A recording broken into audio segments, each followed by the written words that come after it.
안녕하세요.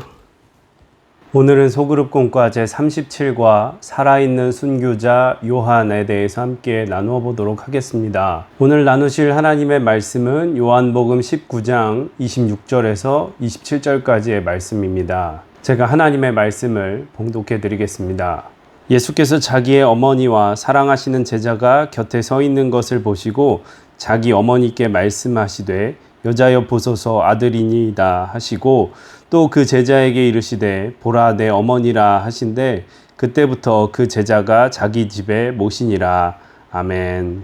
네, 그래서 오늘은 예수님의 제자였던 세베대의 아들 요한에 대해서 함께 나눠 보도록 하겠습니다. 이 요한이 예수님의 제자로서 어떤 삶을 살았고 어떤 믿음의 모습이 있었는지 함께 살펴보도록 하겠습니다. 그러면 서론의 내용을 먼저 읽어보도록 하겠습니다. 보충된 제자 마띠아를 포함해서 11명의 예수님의 제자들이 다 순교하였지만 요한은 10대 후반에 주님께 부름을 받아 70년 이상 사역하며 90세가 넘도록 살다가 자연사하였던 제자였습니다.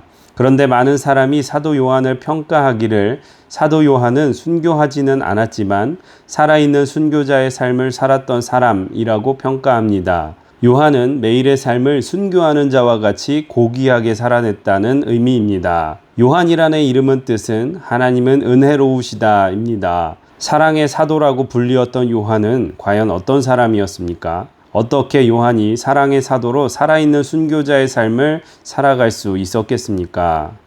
네, 그래서 요한은 예수님의 12 제자들 중에 순교하지 않고 자연스럽게 죽음을 맞이한 인물입니다.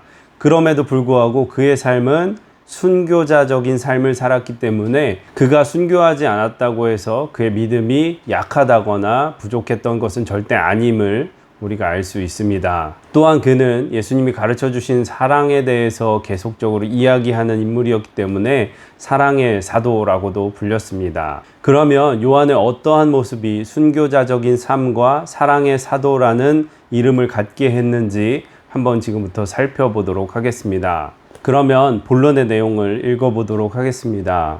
1. 요한은 예수님의 사랑에 점령당한 제자였습니다. 그래서 예수님은 요한과 그의 형 야고보를 우레의 아들들이라는 특별한 별명까지 붙이셨습니다. 유월절을 지키기 위해 예루살렘으로 가던 중에 사마리아 성의 사람들이 그들을 받아주지 않을 때 요한은 그의 형 안드레와 함께 주여 우리가 불을 명하여 하늘로부터 내려 저들을 멸하라 하기를 원하시나이까 라고 외쳤습니다. 어떻게 난폭한 분노가 앞섰던 사람이 사랑의 사도로 변화되었겠습니까? 두 번째, 원래 요한은 사랑으로 폭이 넓은 사람이 아니라 편 가르기 하는 폭이 좁은 사람이었습니다. 요한은 어떤 사람들이 예수님을 따르지 않으면서 예수님의 이름을 사용하여 귀신을 내쫓는 것을 보고는 자신의 무리 사람이 아님을 알고 예수님의 이름을 사용하지 말라고 엄하게 경고하며 금하였던 사람이었습니다. 요한은 아주 배타적이며 이기적이며 폭이 좁은 사람이었습니다. 그런데 어떻게 이런 요한이 폭넓은 사랑의 사도로 변화된 것입니까? 세 번째, 원래 요한은 겸손한 사람이 아니라 으뜸되기를 좋아하는 경쟁적인 사람이었습니다.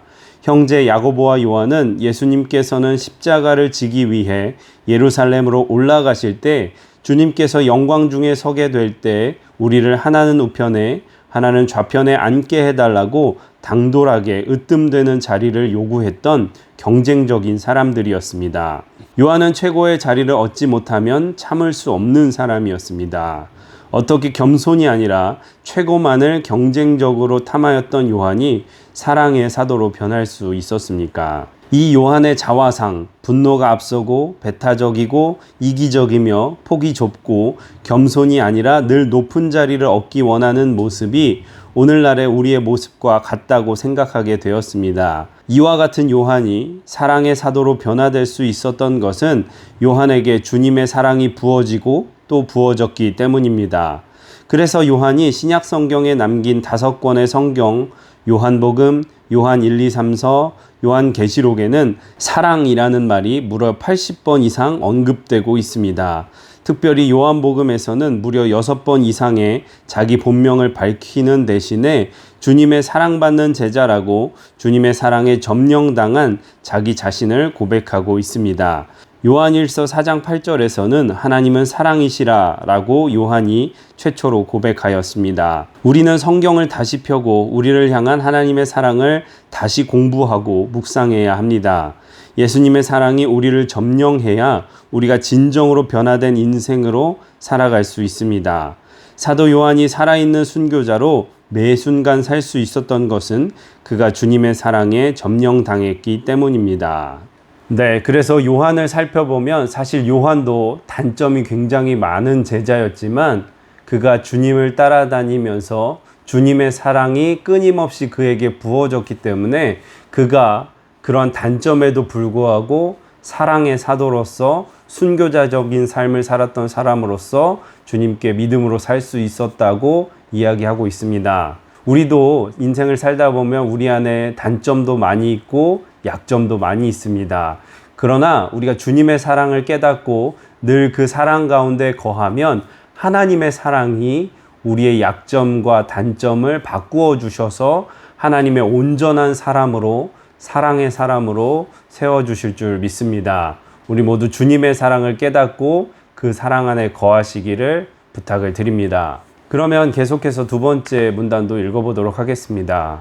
이 요한은 예수님과 가장 가까이에 있었던 제자였습니다. 12제자 중에 예수님과 가장 가까이에 있었던 제자들이 베드로와 야고보와 요한이었습니다. 그래서 이 세 제자는 회당장 야이로의 딸이 죽었다가 살아나는 장소에도 예수님이 변화되시는 변화산상에도 십자가를 앞에 두고 땀이 핏방울이 되도록 기도하셨던 겟세마네 동산까지 함께 하였습니다. 그런데 정말로 예수님과 가장 가까이 있었던 제자를 한 사람만 뽑으라고 하면 그 사람은 베드로도 아니고 야고보도 아닌 요한입니다. 왜 그렇습니까?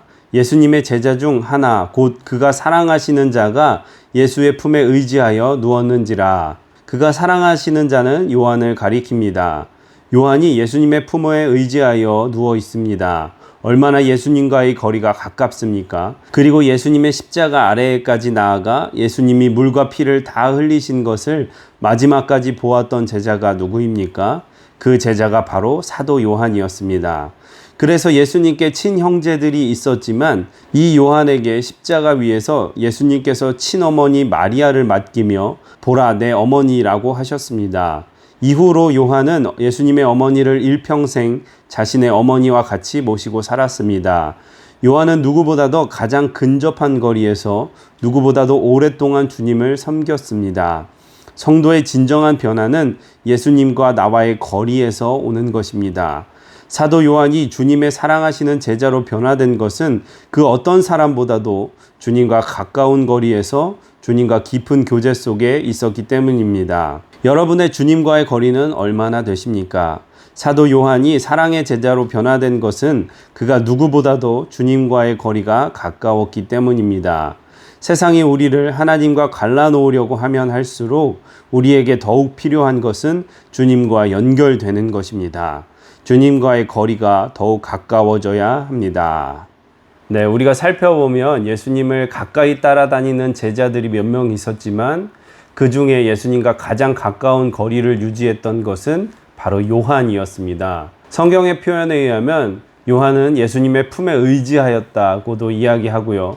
예수님이 가시던 모든 곳에 적극적으로 따라다녔으며 그가 예수님이 돌아가실 때에 끝까지 십자가 밑에서 그곳을 지켰던 사람입니다. 또한 예수님의 어머니 마리아를 친형제들이 아닌 요한에게 맡겼다는 것은 그만큼 예수님과 친밀하고 또 믿음을 주었던 인물이라는 것을 우리가 알 수 있습니다. 시편 73편 28절에 보면 주님을 가까이 함이 내게 복이라 라는 고백이 있습니다. 우리도 주님과 늘 함께 있어 주님과 친밀하고 또 그와의 거리가 가까울수록 주님이 바로 복의 근원이시라는 것을 깨닫게 됩니다. 우리 다 말씀 속에서, 기도 속에서, 묵상 속에서 주님을 가까이 하여서 복되신 주님과 늘 동행할 수 있는 저와 여러분이 되기를 부탁을 드립니다. 그러면 세 번째 문단도 읽어보도록 하겠습니다.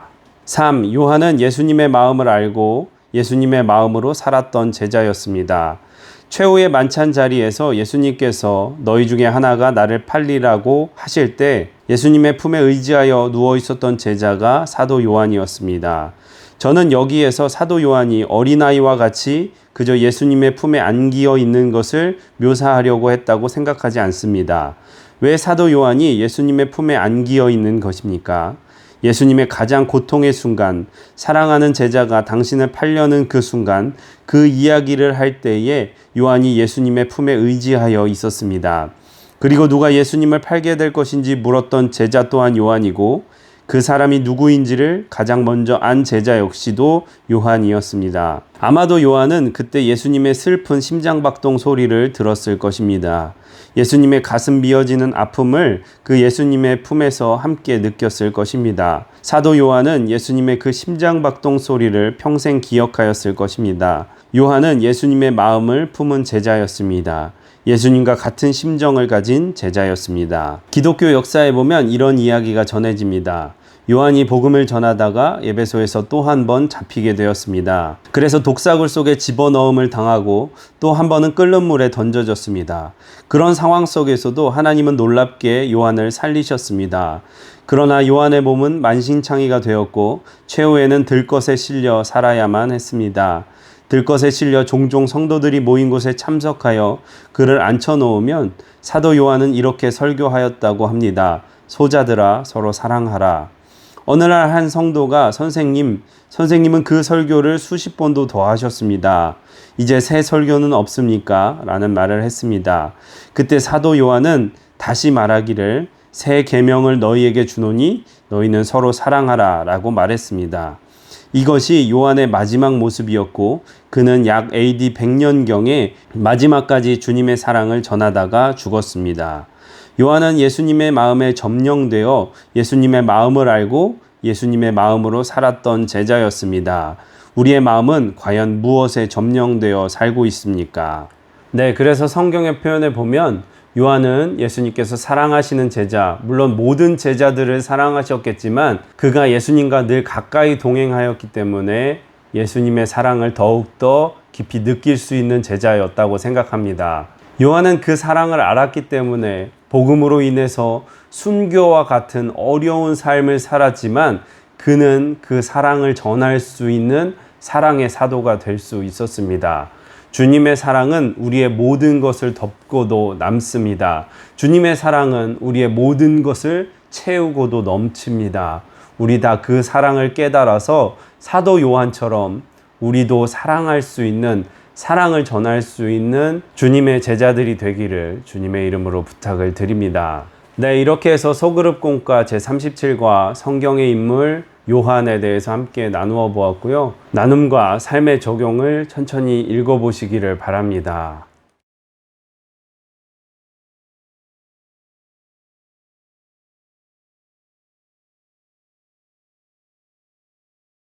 나눔과 삶의 적용을 다 읽어보셨으면 오늘 주님께서 주신 마음을 붙잡고 간절히 기도하신 후에 마치시면 되겠습니다. 환절기에 건강 유의하시고 특별히 우리 교회의 환우분들과 노약자분들을 위해서 진심으로 기도해 주시기를 부탁드리겠습니다. 수고 많으셨습니다. 감사합니다.